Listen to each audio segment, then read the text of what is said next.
Hey guys, what's up? It's Warren, and today we're going to be going over what's on my Android device. With this, I mean like my Android icon pack, launcher, theme, widgets, and things, and a bunch of apps that I use on a daily basis. So, as always, let's get started. So the first thing I want to show you guys was my case. My case is the Spigen Neo Hybrid case from Spigen SGP, and I'm really happy that I purchased this case. If you guys remember, I did a review on my channel a while back of this case and really enjoyed it, but I thought it had one major weakness: its fragility. The Spigen Neo Hybrid case is a very fragile case, but again, it still manages to look elegant while protecting your case, which is what I really enjoy about this case. And overall, I'm really glad I made the purchase. Okay, so the device I'm using is the Google Nexus 5. This is the 16GB unlocked variant from the Google Play Store, and just like the case, I'm really glad I purchased this device. I know I have not gotten a new device over the last 6 months like some other YouTubers have, like the HTC One M8 or Galaxy S5. That's because I don't feel like I need to, because the Nexus 5 fits me overall.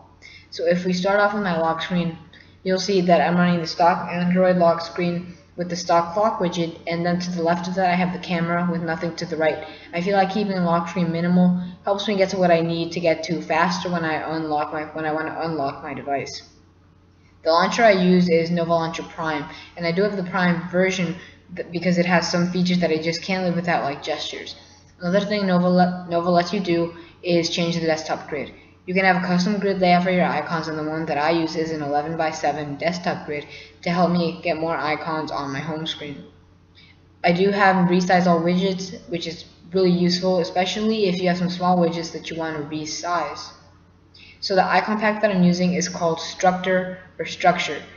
I don't know how you pronounce it, but it's a really elegant icon pack, and I don't know if it translates on camera, but there's a bit of a texture defect there that's striped with a little bit of a texture, and it just looks really elegant and flat overall, which is what I really prefer in an icon pack these days, because I really like my home screen setups to be minimal and like my icon packs to match that of my home screens. So the clock that I am using is called is a Zooper Widget clock, and it's running a skin called Zooper by Beard. But the wallpaper first is from the Struktur icon pack, and I really like how the wallpaper looks and combines with the icon pack along with the widget. So if we want to get back to the widget, I'll tell you guys that in a sec, but the app drawer icon is from ML's Light Buttons. ML's Light Buttons is a really cool app drawer icon pack that looks really nice overall. A lot of you guys have asked me about my app drawer buttons, so I thought I would share it in this video. But the one I use is the one with the white ring around it with the circle in it. It's a really nice and elegant looking app drawer that I really enjoy using, and that a lot of you guys like as well. So if we look around on my home screens, you'll see that I have 3 home screens, and they're all extremely minimal.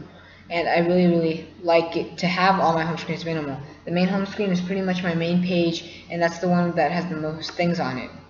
If we take a look at the widget like that I mentioned before, it is the Zooper Widget Pro skin that's called Zooper by Beard. You do need Zooper Widget Pro to use these skins, but the skin I'm using is Zooper by Beard, and it comes with a bunch of minimal skins, but the one I'm using is Beard Proxima Clock. If you want to get it to look just like mine, scroll down to the scaling in the settings and make it 110. Then it'll be the exact same size as mine if you got the grid size correct as well. So that's pretty much the setup, and I really like it because it's minimal. And now let me show you my other home screens. On my other 2 home screens, and this is the right one, I have a bunch of my social apps along with Spotify and the Play Store, as these are the apps I use frequently. Also on the rightmost home screen, I have Evernote, Settings, Instagram, Feedly, and Pocket. Again, these are apps I use frequently, but not as much as the ones in the main page, so I have them on the left page. Another thing I really like about my setup is the battery indicator in the notification bar. Gravity Box Exposed module let me do this, as I do not have a custom ROM like Paranoid Android, but Gravity Box let me do this to my notification bar, and it's a really useful feature because stock Android does not have this feature. Now, if we look at some apps that I use on a daily, one of them is definitely Feedly. I recently switched out Feedly for Flipboard as my main newsreader, and I am really glad I did. Feedly has a beautiful UI. I'd say it's a better UI than Flipboard's, and I can access all my news from all of my daily sites that I usually check out on really quick and on the fly. Feedly is a really great news app that is only topped by my favorite news app, The Verge, but I use Feedly more than that, but I think The Verge has a better interface. Feedly even has an actual button for Pocket, which I really like, and I feel that is really useful for me since I use Pocket a lot. Sliding Explorer is another must-have app for me when I'm setting up my Android device. Sliding Explorer is a really nice looking file explorer or file manager, and you can even choose to have translucent navigation and status bars. It's a really nice looking file manager, which is pretty much why I use it over some other file managers like Astro File Manager or ES File Explorer. It's a really nice looking app that I really enjoy using, and not just because of the UI. The last app we're going to be looking at today for my favorite apps is Today Calendar. Now, if you guys recall, this made my top free Android apps list, and for a good reason. It's a beautifully designed app with a bunch of functionality built in.